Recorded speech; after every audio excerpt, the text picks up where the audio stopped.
Matt Dillahunty destroys the Kalam cosmological argument with Robert Stanley on the Right to Reason podcast.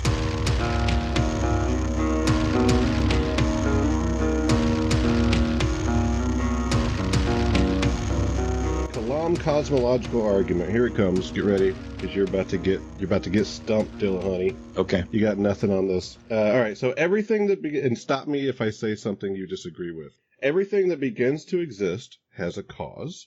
The universe began to exist. I stop you there? I only got to the second one. Yeah, well, I was stopping you after the first one. What do you got? Well, this idea, everything that begins to exist has a cause for its existence.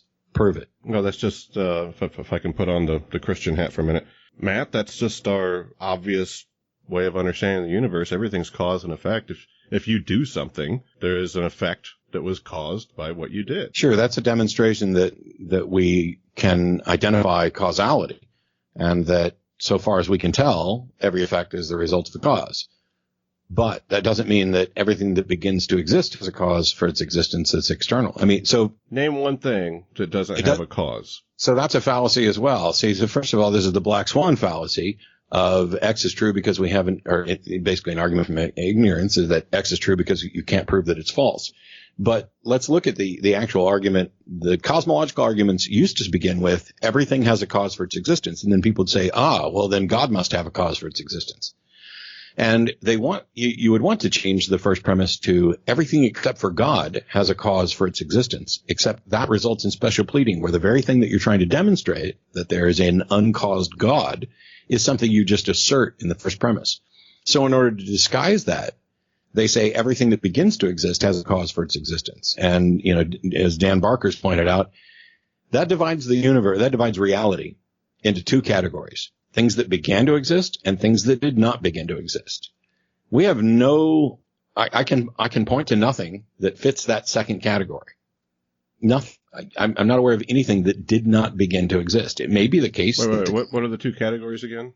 Things that began to exist and things that did not begin to exist. So that second category of things that did not begin to exist, first of all, it can't be an empty set. It can't be, there has to be something in that set. Otherwise it's irrelevant. Why would you talk about an empty set?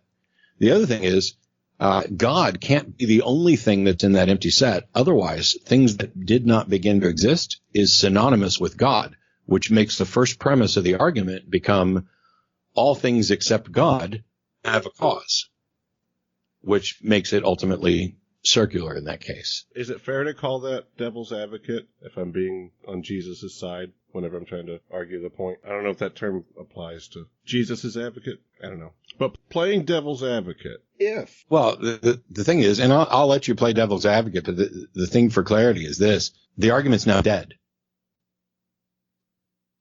An argument with a premise that is flawed is useless. Because if the premise is flawed, nothing about the argument can lead you to any conclusion.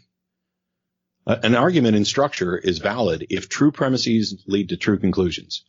But when we're assessing the soundness of something, if there's a flaw in a premise, your argument is demolished. It doesn't mean that you're wrong. It just means that there's no point in continuing with the argument.